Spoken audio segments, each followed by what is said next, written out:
हजारों साल पहले एक योगी थे जिनका नाम था Sunira. We believe Sunira was just the next generation after Saptarishis. हम मानते हैं कि सुनीरा सप्तऋषियों के ठीक बाद की पीढ़ी के थे। वो उन पहाड़ों में रहे और कार्य किया जो अभी नेपाल में है, और उन्होंने एक असंभव प्रोजेक्ट अपने हाथ में लिया था।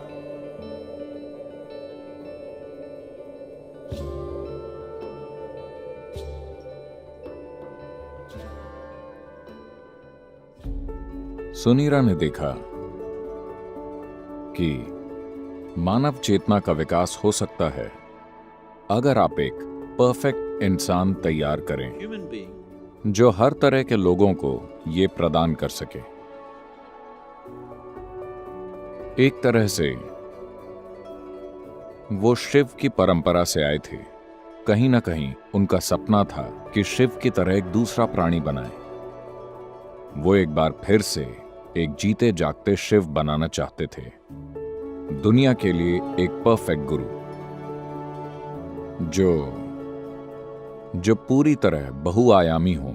सिर्फ इस तरह की शिक्षा या उस तरह की शिक्षा न दें जैसे शिव ने पूरी मानव चेतना और मानव शरीर की हर संभव रूप में खोज की थी। वो वैसा जीवित प्राणी बनाना चाहते थे, तो उन्होंने एक ऊर्जा शरीर बनाना शुरू किया उस तरह का। और फिर उन्हें लगा कि वो उसके ऊपर एक भौतिक शरीर बना सकते हैं और उसे दुनिया में छोड़ सकते हैं कुछ 100 या 1000 साल के जीवन काल के लिए, ताकि वो सारी दुनिया को रूपांतरित कर दें जब तक उनका समय पूरा हो। तो उन्होंने इस प्रोजेक्ट पर काम शुरू कर दिया, और हां, वो इसे पूरा किए बिना ही मर गए।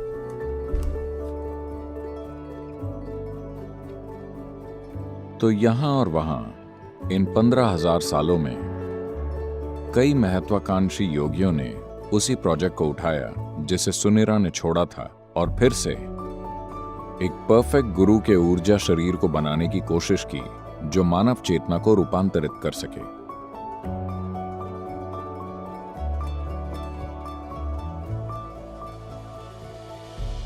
उन्होंने उसे मैत्रेय नाम दिया। मैत्रेय का अर्थ है मित्र, मानव जाति का सच्चा मित्र जो आकर मानवता को बदल दे, एक विश्व गुरु।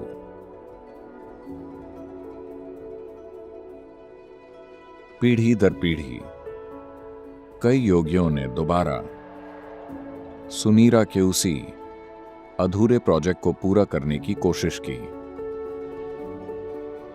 यह हमेशा यौगिक परंपरा का हिस्सा रहा है, लेकिन पिछली सदी में यह सतह पर आ गया।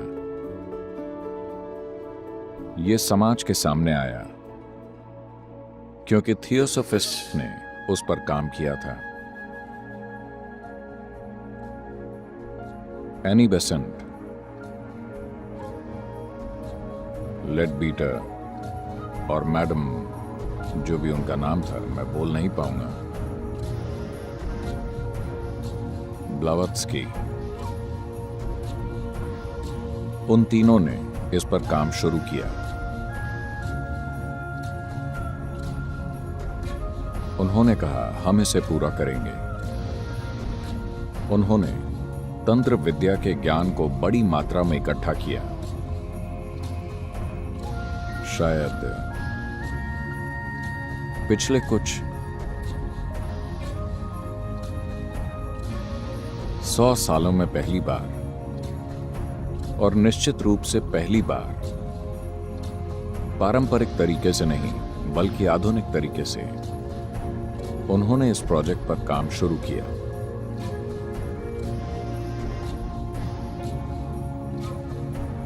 और उन्होंने इस प्राणी को ढूंढने का प्रयास किया। इस अधूरे प्रोजेक्ट को वो अपने हाथों में लेकर पूरा करना चाहते थे। कुछ काम किया गया। उनके पास ज्ञान था, पर उनके पास काबिलियत नहीं थी। उन्होंने काफी जानकारी जुटा ली थी, मगर वो ऐसा कुछ करने के लिए जरूरी साधन नहीं जुटा पाए। उन्होंने 2 बार गंभीर प्रयास किए, बस ये घोषित करने के लिए कि उन्होंने प्रोजेक्ट पूरा कर लिया है और परफेक्ट प्राणी आ चुका है, मगर यह कारगर नहीं हुआ।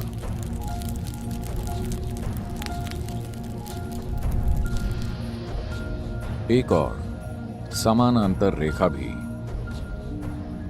खींची जा रही थी। पिछले कुछ सहस्त्राब्दियों से, जहां कुछ और योगी जो सुनीरा के इस गौरवशाली मगर लगभग असंभव प्रोजेक्ट के बारे में जानते थे, उन्होंने ऐसी ही शक्ति पर काम शुरू कर दिया ताकि ऐसी एक संभावना को तैयार किया जाए, मगर उसी चीज के लिए उनकी समझ बिल्कुल अलग थी। एक ऐसा परफेक्ट प्राणी बनाना जो इंसान न हो, इंसानी रूप में न हो,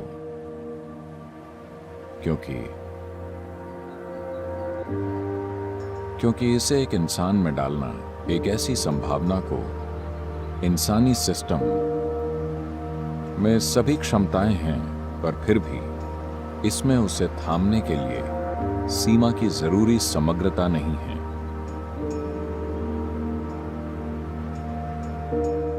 ऐसे कई पुराने अनुभव हैं जिसमें कई जगहों पर ध्यान लिंग बनाना या बनाने की कोशिश की गई है। न जाने कितने प्रोजेक्ट शुरू हुए इन पिछले 2000-3000 सालों में, और उन्हें अधूरा ही छोड़ दिया गया किसी न किसी समस्या की वजह से। भोजपुर में एक ध्यानलिंग बनाने की कोशिश की गई थी लगभग 1000 साल पहले, 1000 साल से थोड़ा और ज्यादा।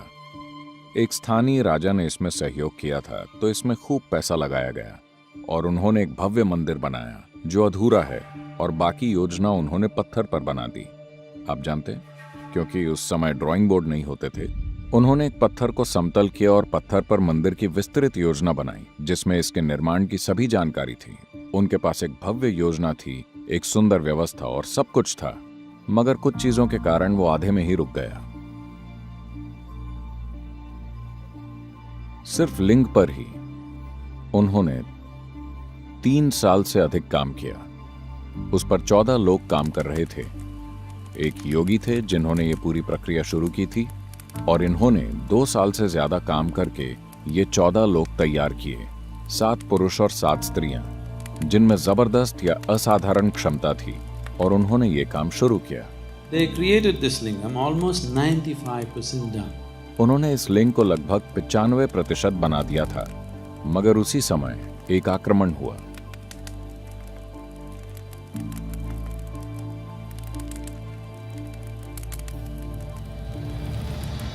जो लोग हमला करने आए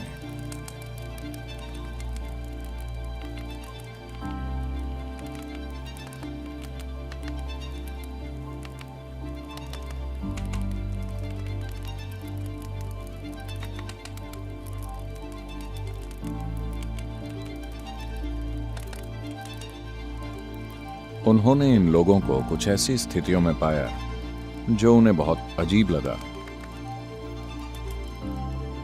और उन्होंने हमला कर दिया।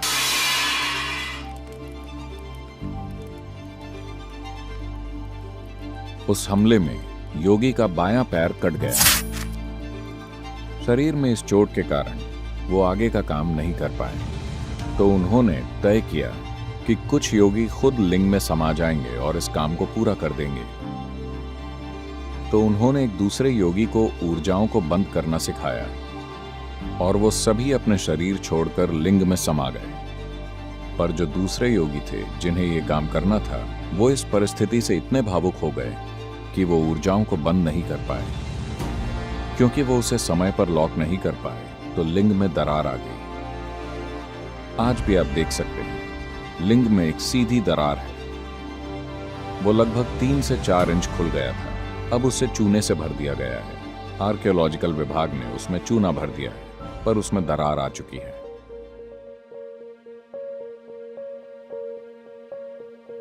ऐसी संरचनाएं बनाना कई योगियों की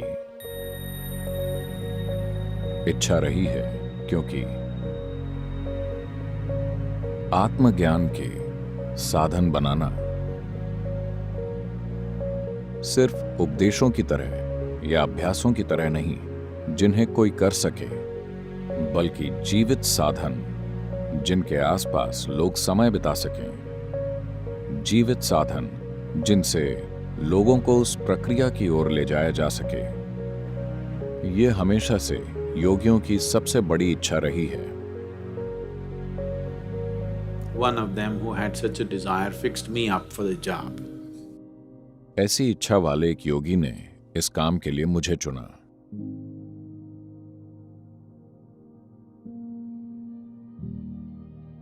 उनके साथ मेरी शारीरिक करीबी सिर्फ चंद मिनटों की ही थी।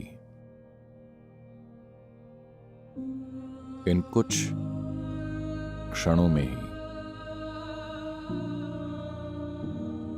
इस शानदार चतुर व्यक्ति ने अपने प्रोजेक्ट के लिए मुझे गुलाम बना लिया।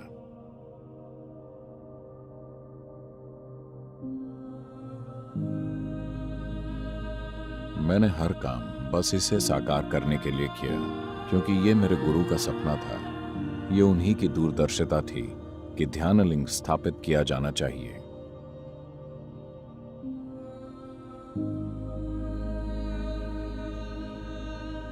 This is my Guru's will and grace. ये मेरे गुरु की इच्छा और उनकी कृपा है।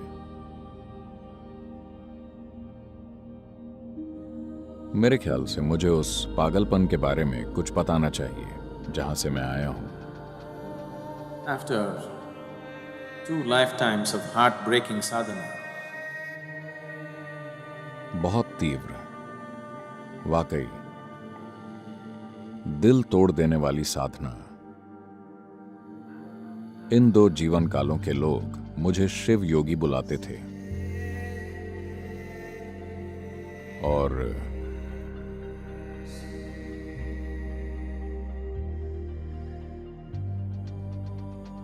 जब जरूरत थी,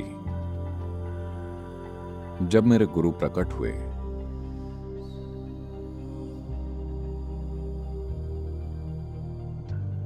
और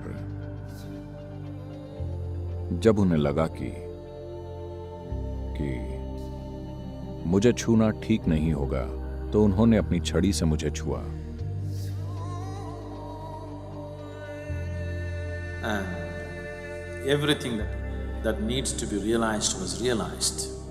और वो सब जो जागृत होना जरूरी था, वो जागृत हो गया। मैं उस परम बिंदु पर था जिस पर कोई भी चीज हो सकती है।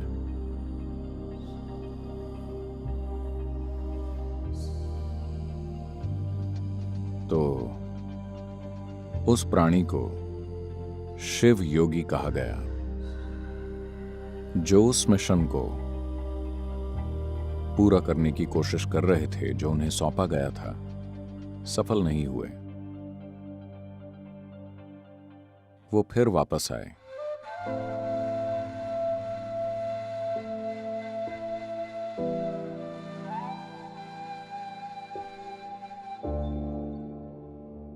सद्गुरु श्री ब्रह्मा के रूप में। कड़ी मेहनत की, लगभग सफल हो गए थे, मगर वो समाज में अच्छी छवि नहीं बना सके, क्योंकि वो जो थे उसकी तीव्रता सामाजिक हालात में समझी नहीं जा सकती थी, तो वो उसे पूरा नहीं कर पाए। उन्होंने कुछ लोगों को तैयार किया और फिर पहाड़ पर चले गए। वो खुद को जांच रहे थे कि वो असफल क्यों हुए।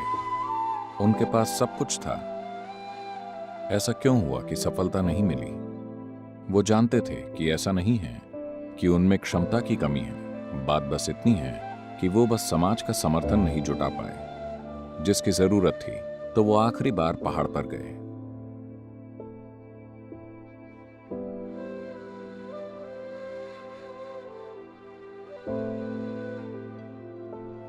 ऊपर जाने से पहले उन्होंने घोषणा की, यहाँ तलहटी पर उनके कुछ शिष्य वहां इकट्ठा हुए। सब ने पूछा, अब क्या करें? He said, even Tirupati Varuvan, that means this one will be back again. वो बोले, इवन तिरपी वरुवन, मतलब ये फिर लौट कर आएगा। और वो आखिरी बार पहाड़ पर गए।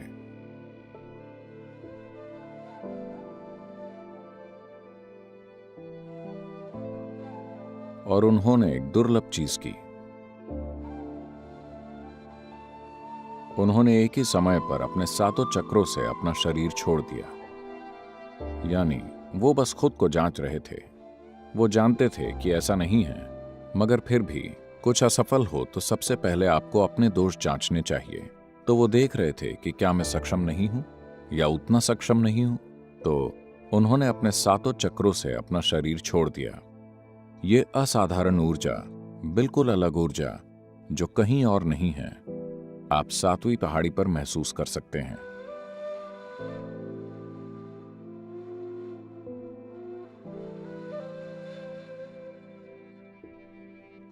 ये कहीं भी मौजूद किसी भी चीज से बहुत ही अलग है। ये बिल्कुल अलग है। तो ऐसा करके वो जान गए कि समस्या क्या है। आपने परिस्थितियों को ठीक से नहीं संभाला।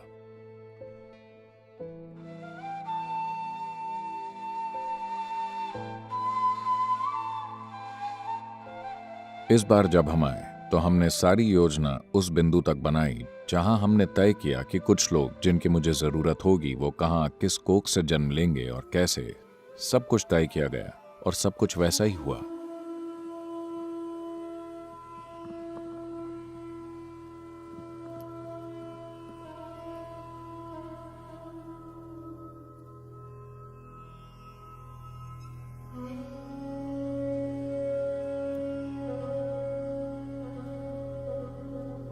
प्राण प्रतिष्ठा के लिए जिन लोगों की जरूरत थी, मैंने उन्हें सही जगह पर रखा ताकि सही समय पर सब कुछ साथ में आ जाए। इसके बावजूद इस जीवन में इसे पूरा करने के लिए लोगों को साथ लाने, उन्हें उनका अतीत याद दिलाने, उन्हें तैयार करने में 18 साल की तैयारी लगी।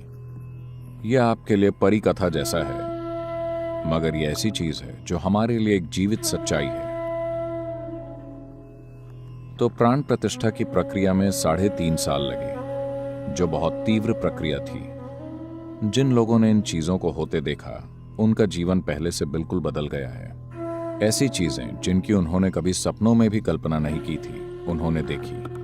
उन्हें अब भी विश्वास नहीं होता कि उनकी मौजूदगी में वाकई ऐसा हुआ।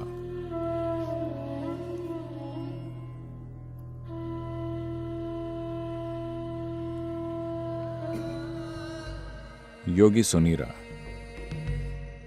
उन्होंने जीवन भर इस पर काम किया और उनके जीवन के अंत में जब ये परफेक्ट प्राणी बनाने का उनका सपना अधूरा रह गया, तब योगी सुनीरा ने एक भविष्यवाणी की।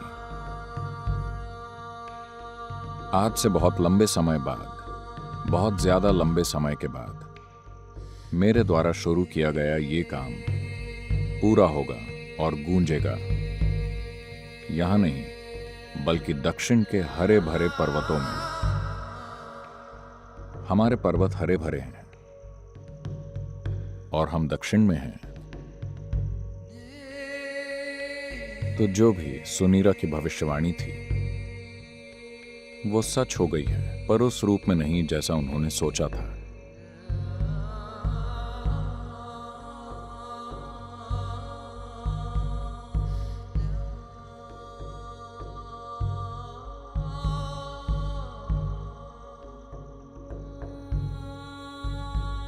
ध्यानलिंग एक जीवित गुरु की तरह है। एक आध्यात्मिक साधक के जीवन में गुरु की भूमिका सिर्फ शिक्षा या मार्गदर्शन देना नहीं है। सबसे बुनियादी चीज जिसकी वजह से एक आध्यात्मिक साधक गुरु की तलाश करता है, वो ये है कि एक गुरु उसकी ऊर्जा को एक अलग आयाम में जागृत कर सकता है। एक आध्यात्मिक साधक के जीवन में गुरु की भूमिका का ये पहलू ध्यानलिंग ने बहुत अच्छी तरह पूरा किया है। एक बार ध्यानलिंग के घेरे में आने के बाद कोई व्यक्ति अपने अंदर मुक्ति का आध्यात्मिक बीज बोए जाने से नहीं बच सकता।